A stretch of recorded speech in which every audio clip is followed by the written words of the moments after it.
Bonjour à tous et bienvenue au sommaire de cette édition. L'ouverture du procès de l'accident de car de Quimper survenu il y a 18 mois. Le chauffeur de l'autobus et l'entreprise Salin sont poursuivis. Pascal Jaouen, brodeur, styliste, est désormais chevalier de la Légion d'honneur. Il a reçu l'insigne ce samedi, nous étions sur place. Et puis à la fin de ce journal, direction les plages du nord du département pour la pêche au petit goémon, une algue utilisée dans l'alimentation. Bienvenue dans cette édition du lundi 23 septembre 2013.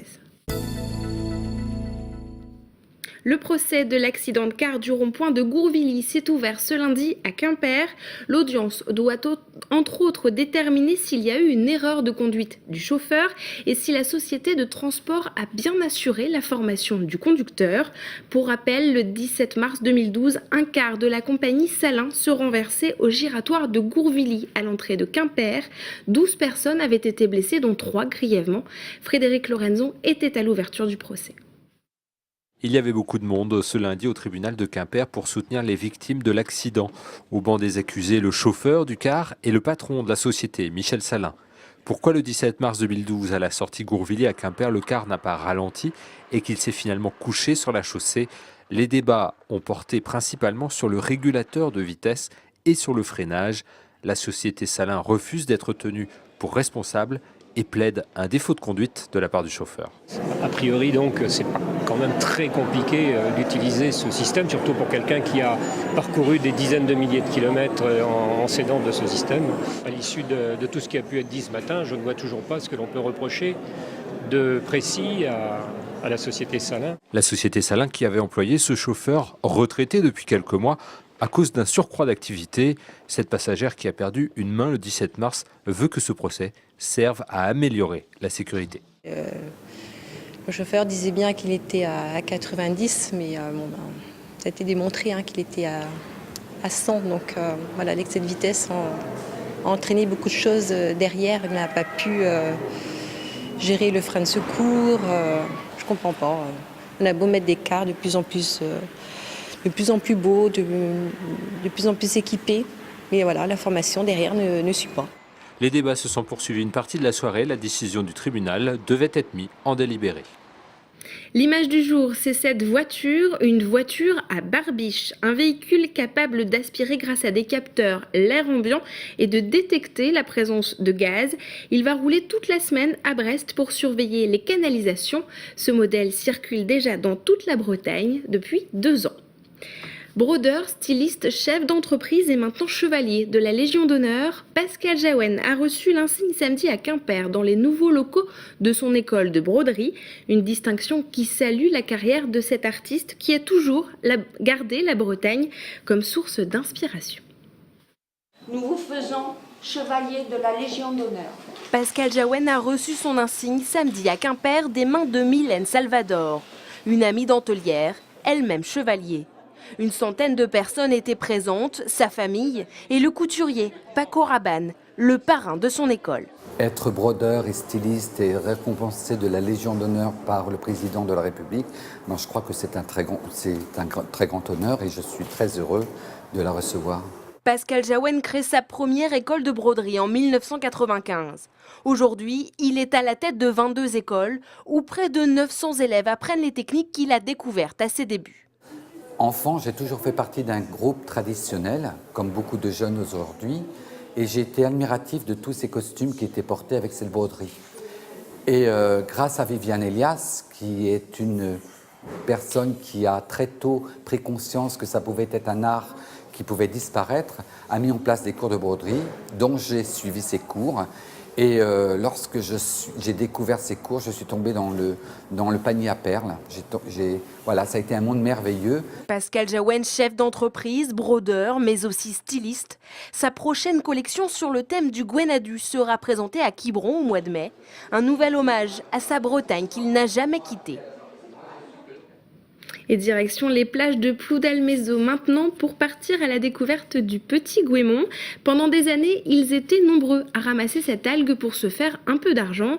Aujourd'hui, plus de 200 personnes salariées de l'entreprise Penarbed récupèrent lors des grandes marées cette algue utilisée pour l'alimentation. Un reportage qui sent bon la mer. La marée remonte, Véronique et sa fille reviennent sur la plage. Elles ont passé 2 heures sur un rocher à cueillir du petit goémon, appelé aussi le pioca, une algue rase frisée accrochée au rocher. La récolte du jour, une douzaine de sacs de 20 kilos. Aujourd'hui c'est moyen, il y avait un peu de houle, la mer n'a pas trop bien descendu et c'est un petit peu... C'est pas ma meilleure marée. Au départ, c'était simplement pour faire un petit peu d'argent de poche et puis c'est devenu professionnel maintenant, donc maintenant c'est à fond. Le pioca ne se ramasse que pendant les grandes marées. Après avoir arraché l'algue, il faut la faire sécher sur le sol. Lorsqu'elle est sèche, direction la société Penarbed à Kersimple-à-Bennec, où les sacs des récoltants sont réceptionnés. Alain Madec, le directeur, travaille avec les algues depuis près de 30 ans. Le pioca breton est très réputé à travers le monde. Il faut qu'il soit bien sec, à moins de 20% d'humidité. Donc un peu craquant sous la main. Pour l'entreprise, 250 personnes ramassent le pioca tout au long de l'année pendant les grandes marées. La récolte du petit goémon avait totalement disparu. Pendant des décennies, ils étaient pourtant nombreux à ramasser cette algue pour compléter leurs revenus. La Bretagne a toujours été un endroit de production important de cette algue, largement utilisée. C'est une algue qui est à destination de la fabrication des additifs alimentaires. Additif qui est codifié selon la terminologie E407.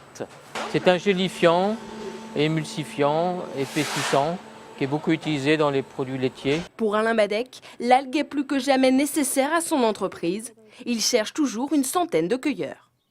Et cinéma maintenant avec ce tournage d'un long métrage dans les Côtes-d'Armor. Olivier Jahan réalise actuellement son prochain film Kersalou avec Emma Decaune et Yannick Régnier. Il a posé ses caméras pendant 3 mois dans le Trégor. L'équipe du film a notamment tourné dans un bistrot de la commune de Lézardrieux, des lieux bien connus du réalisateur. Reportage d'Emmanuel Lebelgo d'Armor TV.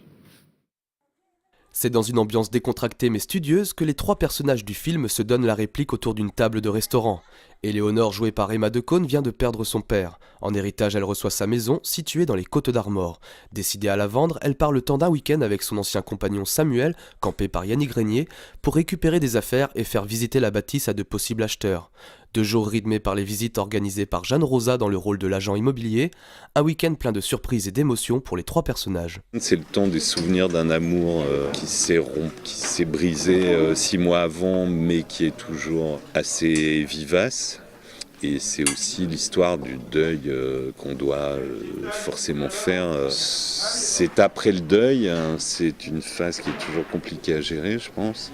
Donc elle a du mal à ne pas faire ressortir ses émotions à partir du moment où elle revient dans cette maison. Une maison située à Kersalou près de Pleubian où seront tournées les principales scènes du film.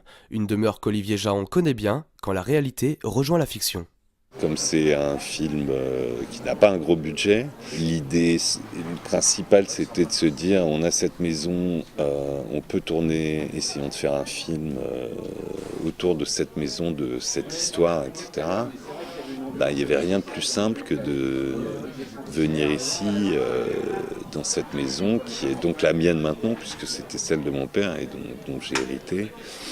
Et voilà, donc c'est un hommage aussi à la région qu'il a choisie pour la fin de sa vie, quoi. Voilà. Et je trouve que c'est une région qui n'a pas été très exploitée au cinéma, donc c'est plutôt bien d'y tourner, d'y poser ses caméras, parce qu'à la fois on est bien accueillis et que les paysages sont quand même assez somptueux. Jusqu'à la mi-octobre, l'équipe tournera entre Paimpol, Tréguier et Pleubian. Le film Kersalou, où l'on retrouvera également Alain Chamfort, sortira sur les écrans l'année prochaine. Et on termine cette édition avec ce chiffre, 26 000, c'est le nombre de briques utilisées pour fabriquer ce Dark Vador géant. Une quarantaine d'exposants sont venus présenter leur création durant tout le week-end à l'hôpital Canfroute. Et à noter que lors de cet événement, on pouvait également admirer la réplique du stade Francis Leblay.